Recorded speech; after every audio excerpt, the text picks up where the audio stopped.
By order of Kiev, Ukrainian army resumed its operations on the Eastern Front.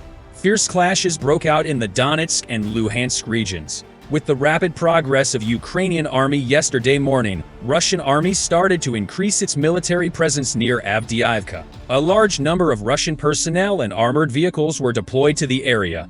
Ukrainian army started counterattacks before Russian forces' shipments were finished. In addition, Russian side carried out 55 rocket attacks to stop Ukrainian operations. The Ukrainian General Staff announced that Russian army had repelled its attacks on Bayraktar in Luhansk Oblast, Klishkiivka and Marinka settlements in Donetsk Oblast. Ukrainian forces counterattacked and destroyed 8 Russian command centers with long-range artillery systems. With the beginning of the attacks of the artillery units, Ukrainian rocket troops carried out 38 attacks.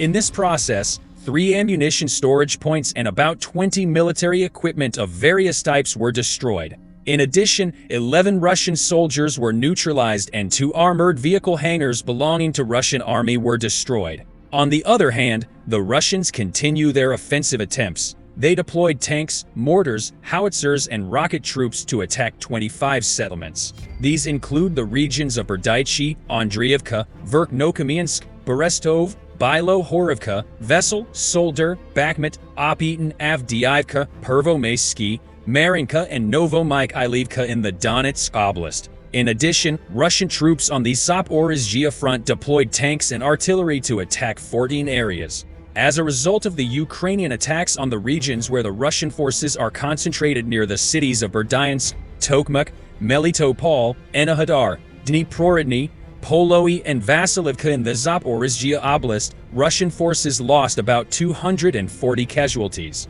With the increasing losses of Russian army, Moscow switched to a completely defensive position. With Ukrainian army seizing the supply routes in the region, shipments are made to Russian army through Russian territory. Russian army lost 340 more soldiers in one day.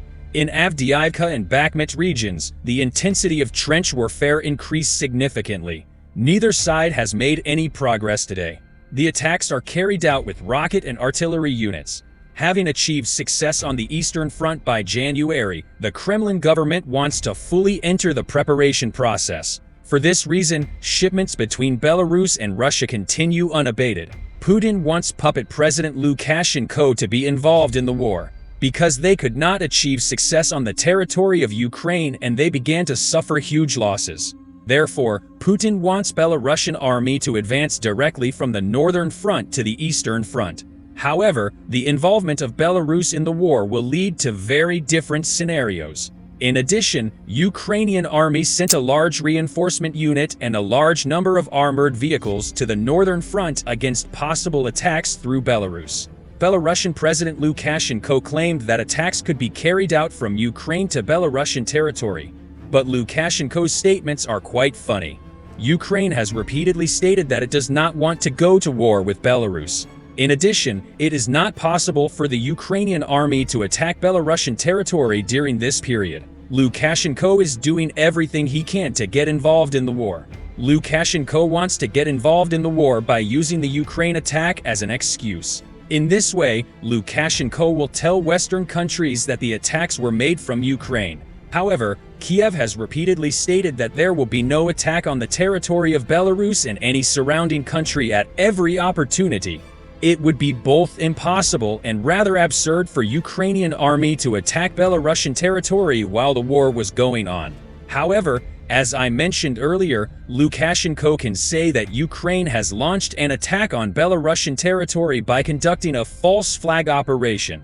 Both the Ukrainian intelligence and the intelligence reports of Western countries often provide information on this issue. On the Belarusian border, it was seen that large-scale exercises started. Lukashenko demanded that Belarusian army begin exercises for a possible attack. Belarusian army began to conduct a large and comprehensive exercise on the border with Ukraine. But Ukrainian army continues to advance. In addition, Moscow, which lost many strategic aircraft in attacks on Russia and military bases in the border region, blamed Ukraine for the attack. On the other hand, it was claimed that Ukrainian armed forces were advancing in Luhansk Oblast. Ukrainian forces are said to have cleared the area by conducting slow and regular operations in areas where Russian and Chechen troops are stationed.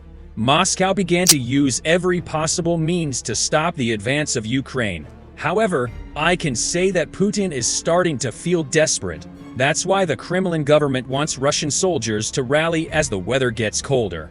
Moscow makes good use of this process and wants to train new soldiers to join the army. But the winter season will not save Russia.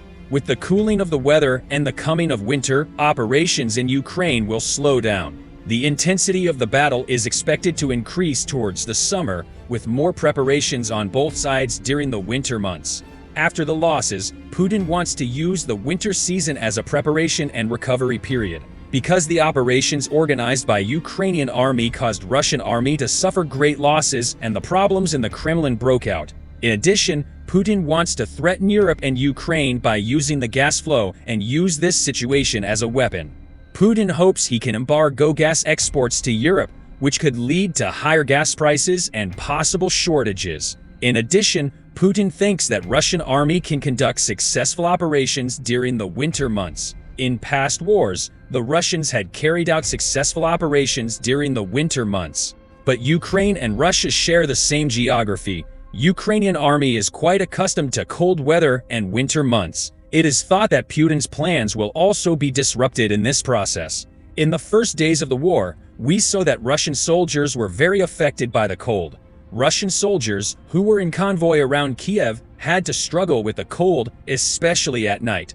Russian soldiers in tanks and armored vehicles had to spend the night in a kind of iron refrigerator.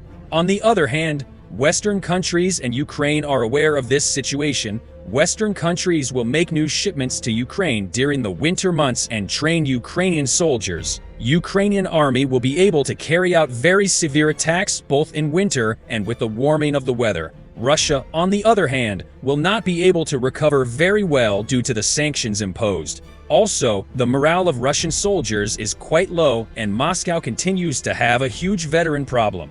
In this process, support will continue to come to Ukraine. The White House announced in the morning that it will provide Ukraine with $275 million in new defense aid. Putin can prolong the war by 1 year. It can mobilize to recruit more soldiers. But he can neither outrun the West nor fight the Ukrainians whose troops are so determined to fight whatever their losses. So Putin's desperate nuclear threats this year won't change the tide of war.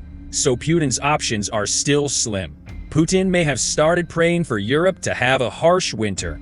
However, Europe's overcoming the winter months will bring the end of Putin's administration in the coming summer months. Also at the briefing, John Kirby, Director of Strategic Communications for the White House National Security Council, said, "I am delighted to announce that a new $275 million defense package to Ukraine is on its way soon," stating that the aid in question will provide Ukraine with new air defense capabilities and that this country can protect itself against the threat of unmanned aerial vehicles. Kirby noted that the aid in question will also provide more ammunition to the soldiers on the battlefield.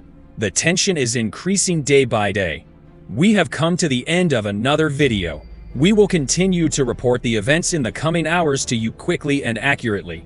We continue to inform you objectively about the events.